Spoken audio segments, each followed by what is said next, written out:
Good morning, girls and boys, mums and dads. Welcome to Wednesday. It's day 4 of distant learning. Well done to everyone. We've almost completed a full week.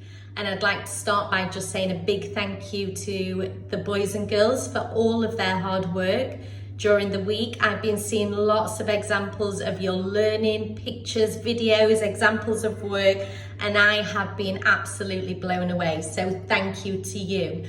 A huge thank you to your mummies and daddies for helping and supporting you, because this is very unfamiliar territory for us all, and a lot of us, it's the first time we've had to help you in this way. So well done to you, mums and dads.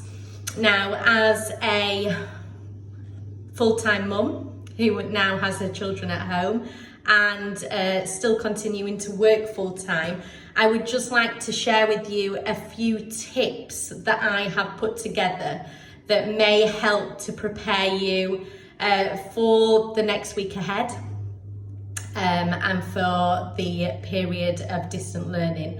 One of the things that I would like to start with is be prepared. If you are anything like me, the first day I wasn't prepared for the distant learning. I hadn't really got a schedule in place. I just wanted to play it by ear and see how the day ran. It turned out to be a disaster and we didn't get much done that day. So hopefully now we've changed the format and you received the work the night before. Hopefully that will help you to plan your day and pick out those activities, those lessons that you feel will be more appropriate for you and your child. Second tip is don't get stressed. If something doesn't work, if a child doesn't understand something or they're just simply not engaged, leave it. Do not stress yourself out.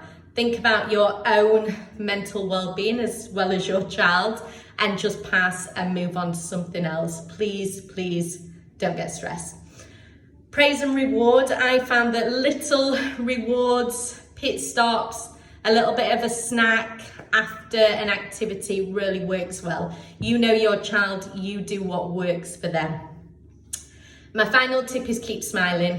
This is a really uncertain time. Like I said, it's unfamiliar territory. We've never been in this situation before. Just keep smiling, enjoy the time that you have with your children and make that enjoyable. Don't make it stressful. So keep smiling and get through it. Just moving on from that, it's really important that we also think about our teachers at this time, because again, this is unfamiliar territory for your teachers.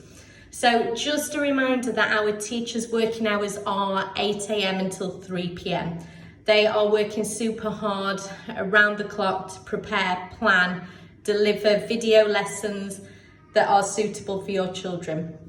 But please be mindful of these hours. So try and avoid sending messages, communication on Seesaw after 3 o'clock, because you won't necessarily get a response until the next day.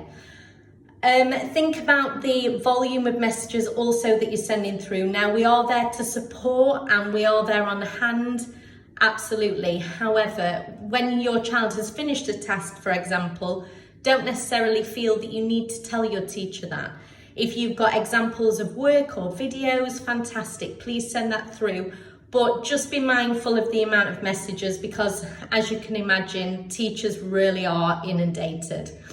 Likewise, on the WhatsApp groups, I know that the WhatsApp groups are there as a supportive forum for parents, but there are still parents who are working full time. So just again, be mindful of how much is going on there. I think some parents, the feedback that I'm receiving, are feeling a little bit overwhelmed with the quantity that's going on there, and they're feeling that they're having to catch up. However, that's not always possible when people are still working full time. I just want to end my message with a big thank you again. Well done to the children.